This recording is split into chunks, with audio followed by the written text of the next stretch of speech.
This episode is brought to you by Hasa. Liquid is clearly better. Liquid chlorine is the highest purity, works immediately, has no added cyanuric acid or calcium, and it will leave your pool safe, clean, and clear. And by the bottom feeder professional grade battery powered vacuum system. It sucks to clean pools, so cleaning pools sucks less. Get $100 off with code DVB100. This episode is brought to you by Skimmer, the #1 pool service software in North America. With Skimmer, you can streamline your schedule, grow your revenue, and keep your customers coming back with 5-star service. Whether you're a one-person operation or an established team, Skimmer is your partner in success. Visit getskimmer.com/poolguy to try Skimmer for free for 30 days.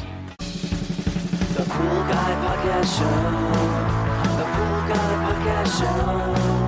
The Pool Guy Podcast Show.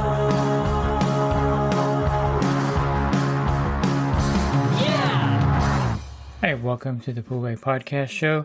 It goes without saying that Bob Lowry had so much knowledge in the pool industry, and I got the privilege of recording many podcasts with him over the course of a 2-year period before his health started failing, and of course he passed away. And you're going to really enjoy this one here where he talks about Trichlor tablets and the differences in pool acids. Are you a pool service pro looking to take your business to the next level? Join the Pool Guy coaching program. Get expert advice, business tips, exclusive content, and get direct support from me. I'm a 35-year veteran in the industry. Whether you're starting out or scaling up, I've got the tools to help you succeed. Learn more at swimmingpoollearning.com. Let's jump to the common chemical myths that you hear out there. The first one that you hear, some of the common chemical myths that you hear out there, one of these is Trichlor tablets don't add a lot of cyanuric acid in my pool because I get a lot of evaporation in my area. We'll just take California as an example. In my area, I would say I'm losing about an inch, maybe an inch and a half a week when it's, during the summer. And so people will say, well, since I'm adding fresh water to the pool, the Trichlor tablets aren't adding as much cyanuric acid as they normally would be if it wasn't evaporating. I hear that a lot. And what do you say to that myth? Well, the myth is that you think that cyanuric acid evaporates, and it doesn't. The process of evaporation is like the process of distilling. Only pure water evaporates out of the pool. All of the calcium, all of the TDS, all of the chlorine, all the stuff that's in the water stays there, and the pure water evaporates. Everything else stays behind. So as you add cyanuric acid from the tablets, it builds up. And as you use chlorine, the chlorine becomes chloride in the water, which is salt and part of TDS. So all of it eventually becomes a solid in the water that can or can't be a problem. But cyanuric acid builds up. And as I've said in another podcast, the amount of cyanuric acid is for each 10 parts per million of chlorine added by trichlor, you get 6 parts per million of cyanuric acid. And if you're using 10 parts per million of chlorine a week, your cyanuric acid is going up by 6 parts per million per week, or 25 per month. Or if you've got a swimming season that's 5 or 6 months long, you're looking at the cyanuric acid going up 100 to 150 parts per million in one swimming season. Yeah, which is a lot. It's huge. So the only way it comes out of the water is with, backwashing, partial draining, maybe splash out from a lot of pool use. Yeah, it's only from water loss. Mm-hmm. Whether you intentionally drain it, bathe or drag out, splash out, or a leak. But in any case, it's because you've lost water, but not because of evaporation. This makes total sense. And I think people have that. I don't know where this comes from, but I hear it a lot. So this one, thanks for clearing that up. And then, of course, if you don't want to use trichlor, you're going to switch to an alternate chlorine type. We've talked about this before, that all chlorine has a byproduct. And I've heard this a lot too. I don't really want to go to liquid chlorine because that will add too much salt to my pool and raise the TDS level too high. And what do you say to that actual, when someone says that to you? you're right. Every chlorine has some byproduct or something that it's combined with that gets into the water. And with trichlor and dichlor, we get cyanuric acid. With liquid chlorine, we get salt and sodium and chloride. With calcium, we get calcium and chloride. So we end up getting something in the water. In the case of liquid chlorine, we get about 30 parts per million of salt into the water for each gallon that we put in the pool. If it's a 10,000 gallon pool and a 15,000 gallon pool, then you're looking at about 22 parts per million for each gallon. So it's only going to increase TDS by 22 parts per million per gallon. How many gallons you're going to put in that pool?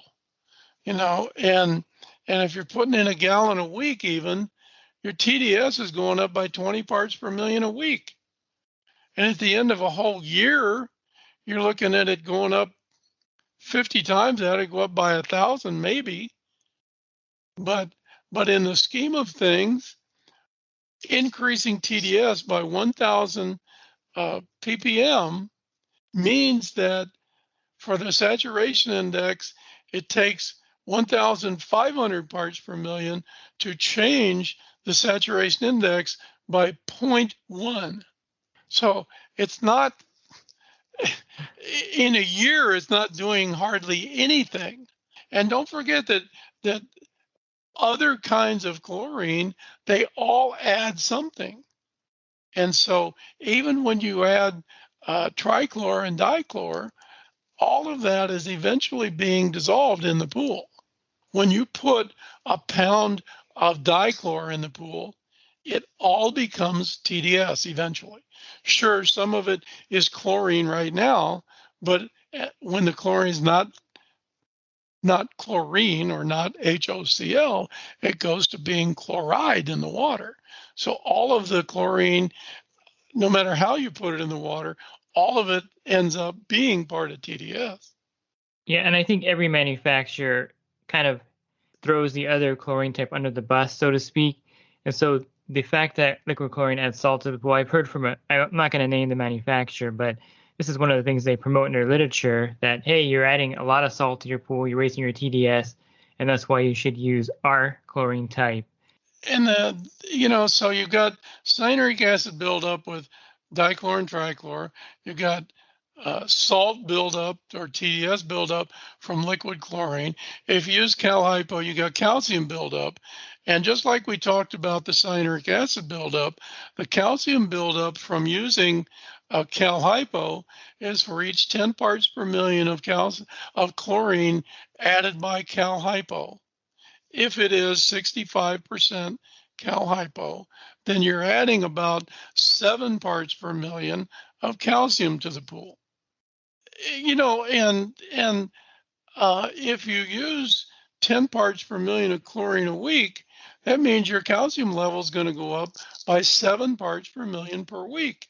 So in 10 weeks, you're going to have 70. In 15 weeks, you're going to have nearly 100 parts per million of calcium more in the pool than when you started. Mm-hmm. And that would be in about 4 months. So, and which is worse over a 4-month period to have 400 parts per million of TDS or 100 parts per million of calcium. I think that we'll let the listeners decide that one for themselves.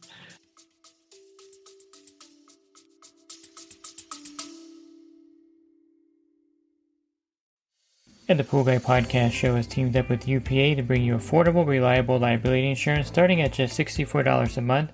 Get up to $2 million in coverage, and the members of my coaching group get an even lower rate. Protect your business and your peace of mind. Sign up with UPA today by clicking the link in the podcast description. Here's another one that I hear a lot. We know this isn't true, but I don't know if it's the salespeople in the stores telling them this, but all acids are pretty much the same. Muriatic acid, sodium bisulfate, the dry acid, and acid magic. You can use any of these. It's not going to be a problem. If you can't find muriatic acid, go ahead and switch to sodium bisulfate and use that in your pool. That's probably not entirely true because they're all different kinds of acids, right? Yes, they are different kinds of acids, so they're not all equal. So the pH alkalinity adjustment tool lists dry acid and muriatic acid. It does not list sulfuric acid, but and those would be the three common ones would be liquid acid, dry acid, and sulfuric acid. Muriatic is hydrochloric. But in any case, one of the problems with using dry acid is the fact that it is a sulfate. And adding sulfate to the water can eventually cause a problem. And when you get above about 300 or so parts per million of sulfate in the water, you can start to get calcium sulfate scaling. And the scale is pretty difficult to remove. It's a little more difficult than calcium carbonate to remove from the pool. So, and the other sources of sulfate in the pool are monopersulfate. So when you add oxidizer to the pool, you add sulfate. When you add dry acid to the pool, you add sulfate. And if those things build up, you start to get calcium sulfate scale, and that doesn't show up on the saturation index that we use.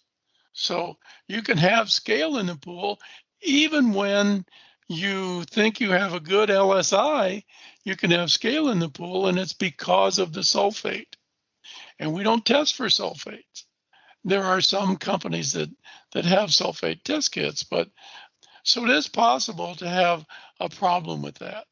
Sulfate also can be used by algae as a food source. So even though we may be getting rid of phosphate in the water, sulfate might be something that the algae can use in place of phosphate. So it's not all the same. You know, the goal is to get hydrogen ions into the pool. And when you add HCl, you add hydrogen ion and chloride ion. When you add dry acid to the pool, you're adding sulfate and hydrogen ions. When you add sulfuric acid, same thing, except that it's much stronger. There's more of it. So there is that. The other problem with dry acid, and I'm not picking on it, I'm just telling you the reality. Dry acid is called deliquescent. And what that means is that it can absorb water from the air and make a liquid out of itself. And you may have noticed that when you take dry acid, if you spill some on the deck, when you come back, it's wetter, it's a puddle, and it's absorbed some humidity, some water from the humidity, and made itself into a liquid. And that process is called deliquescence. But so there is a problem with using dry acid in that you need to make sure you keep the containers very tightly closed so that no air gets in there with humidity in it. Yeah, and also I think with the dry acid, correct me if I'm wrong, if the alkalinity is higher, let's say 120, 140, you're going to need more of that product to lower the pH than if you were adding muriatic acid to a pool with a high pH, with a high alkalinity. Well, yes, you probably would. And again, the amounts of acid that you might need are listed on those calculations are very complex, by the way. And the pH alkalinity adjustment tool does over 111 different calculations to try to figure out the amounts of acid and that you need to adjust pH and alkalinity. Yeah, because I noticed on the bucket of, if you actually read the label of the chemical product, which people don't usually do, Right. But I read the whole thing on a bucket of the dry acid, and one of the things it does mention is that if the alkalinity is really high, use an I think one of them says use muriatic acid to lower that first, and then you can use the dry acid to maintain the pH, because I think you have to use more of that product, and they don't want people using a ton of that in their pool for some of the reasons you mentioned. I think would be counter to that. And I would say maybe the acid magic would be more of a direct switch to muriatic acid, but it's like 3 times the price of a bottle of muriatic acid, the acid Yeah, magic product. it's got some additives and enhancements in it, and but you do, because they put that stuff in there, pound for pound, or volume for volume, you're going to need more of it, and it's already more expensive. So Yeah. whether or not you want to use it is a personal decision. Yeah. There was some information out there about not using dry acid with a chlorine generator. I explored that and researched that and talked about it with Richard Falk. It is not a problem to use dry acid with a chlorine generator. The directions from, I think it's Pentair, says not to use dry acid with a chlorine generator. And we looked up the original document that they saw, and there was a mistake in the document. And so it's just been passed on forever. Yeah. But it is okay to use it. But the real warning for me is that calcium sulfate scale is a problem in this industry that we don't address. And the more that you increase the sulfate level, the more you have the potential to get scale. And it's not something that we test for or use as part of the saturation index. And so you can get scale despite having a good LSI. Mm-hmm. So that's a word of caution for those that are switching to the dry acid product, that keep an eye on that, because that's something that no one really talks about except you. You're the one that first time I heard it too is right here. So that's new information, and I think it's vital information that probably should be disclosed somewhere else too, maybe on a labeling or something. But to get a manufacturer to put that on there is probably not going to happen anytime soon. And if you like this episode, you can of course find more podcasts by going to my website, swimmingpoollearning.com.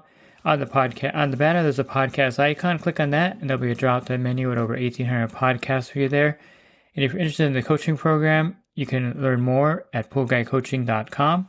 Thanks for listening to this podcast. Have a great rest of your week, and God bless. This episode is brought to you by HASA, providing products that deliver clean, healthy water for every aspect of everyday life. The bottom feeder battery-powered vacuum system, portable, powerful, and only weighs 12 pounds. And Skimmer. Get Skimmer, America's #1 pool service software. Podcast listeners can try Skimmer for free at getskimmer.com/poolguy.